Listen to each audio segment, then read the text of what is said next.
Katie was alone at home on Christmas Eve. Her parents had traveled to visit relatives in rural Oregon and she stayed behind to work. She was a 25-year-old, blonde, with blue eyes, and stood at 1.60 m tall. She was beautiful and intelligent, but struggled to connect with people. She always felt out of place, as if she didn't belong anywhere. On that day, Katie was feeling particularly lonely. She decided to install Tinder, a dating app, to try to meet someone. Shortly after creating her profile, she received a message from a guy named Christopher. He was 30 years old, handsome, and charming, appearing to be an interesting person. Katie and Christopher started talking and quickly hit it off. They talked for hours, discussing everything they could imagine. She felt a connection with Christopher that she had never felt with anyone before. The next day, they arranged to meet in the park. Katie was nervous but also very excited. She dressed in her best dress and went out to meet him. Christopher arrived at the park on time. He was even more handsome in person than in the photos. Katie smiled upon seeing him. They spent the entire day together, talking, laughing, and walking through the park. Katie felt happier than ever. It felt like she had finally found someone who understood her. At the end of the day, Christopher accompanied Katie home.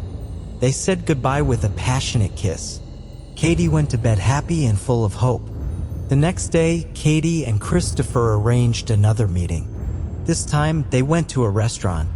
They dined, talked, and danced. It was a perfect night. Katie was falling more and more in love with Christopher. She felt that he was the man of her life. On the third day, Christopher invited Katie to his house. Katie hesitated a bit but ended up accepting. She was eager to get to know him better. When they arrived at Christopher's house, he offered Katie a drink. She accepted and they talked for a while. After a while, Katie started feeling dizzy. She realized that the drink Christopher had given her had something in it. She tried to get up but couldn't. Katie fell to the floor unconscious. When Katie woke up, she was tied to a chair. She was in a dark and silent room, unable to move. Katie was terrified, not knowing what was happening. She tried to scream, but her voice was muffled. Suddenly, the door to the room opened and Christopher walked in. He was smiling sarcastically, his eyes cold and cruel. Hello, Katie. I knew you were the right woman for me. Katie tried to speak, but Christopher interrupted her. Don't worry. I won't hurt you. I just want you to be mine. Christopher approached Katie. She felt nauseous and uncomfortable. Let me go, please. I want to leave. Christopher ignored Katie's plea. She was desperate. She needed to find a way to escape. She started moving, trying to loosen the ropes that bound her. Christopher noticed what she was doing and laughed. It's useless. You'll never be able to free yourself. Christopher, the predator disguised as a suitor, revealed his true face to Katie. His brown eyes, which had seemed kind before, transformed into windows to the darkness of his mind. Determined to keep Katie forever, he plotted elaborate plans while she was unconscious. The basement became her prison, and Christopher, fueled by a sick obsession, never considered the idea of letting her go. Every move she made was meticulously monitored, and the hope of escape became an increasingly distant illusion. The basement, once a harmless space, turned into a labyrinth of nightmares where the walls seemed to whisper Christopher's dark secrets and time seemed to stand still in the face of the imminent tragedy. The basement, now transformed into a prison, was the physical embodiment of the terror he planned to impose on her. Katie, held captive, desperately tried to understand the sadistic intentions of her captor. Each day in the basement was a terrifying journey. The claustrophobic atmosphere and the enigmatic murmurs of the shadows created a stage for the unfolding nightmare.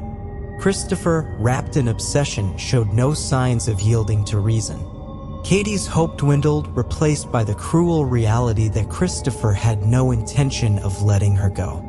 15 days had passed since Katie disappeared, plunging her family into despair.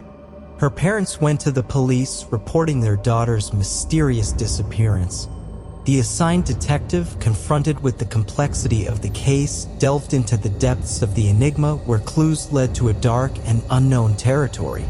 The search for Katie became a race against time as the abyss of the unknown threatened to engulf her completely. The small town of Oregon found itself involved in a macabre plot that challenged notions of safety and tranquility. One day, Katie realized that Christopher had finally succumbed to sleep. His imposing body was now relaxed, given to a deep slumber. The opportunity to escape presented itself when Christopher's regular breaths filled the room. Determined to free herself, Katie noticed a small gap in the ties that bound her. Carefully, she began to move, seizing the moment of Christopher's carelessness. She got up carefully, moving silently toward the stairs, her accelerated heartbeat in tune with her stealthy steps. Upon reaching the corridor, she faced the challenge of the unknown. Where do you think you're going?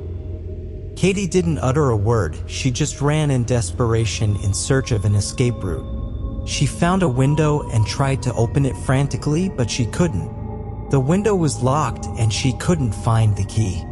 She looked around the room, searching for another way out. She ran to the door and tried to open it, but it was locked too. Panic was setting in as she knew she needed to find a way out or she would be killed. She looked up and saw a chimney. She thought maybe she could climb up the chimney and escape. She went towards the chimney and started to climb. The chimney was narrow and dark and she could barely move. She climbed higher and higher until she reached the ceiling. Looking down, she saw Christopher standing on the ground, shouting at her, wielding a threatening knife. In a rush, she pushed open the chimney cover and fell out, rolling on the roof. She fell to the ground and, with the impact, stayed down for a few seconds, trying to recover.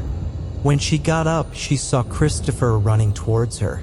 Katie started running frantically through the streets, screaming for help. Every corner was an uncertain choice, but her sole determination was to escape. Disoriented, she advanced when she saw a figure approaching. As she got closer, the figure turned out to be a police officer patrolling the area.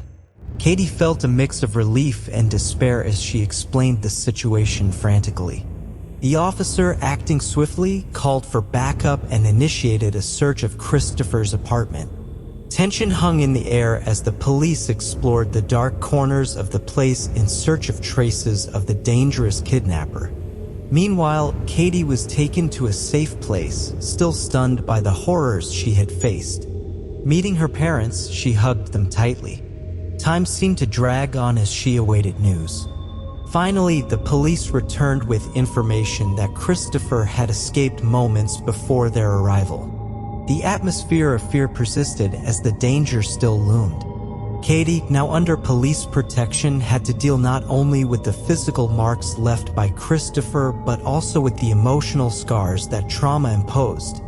Every shadow seemed to hide threats, and every stranger evoked fear.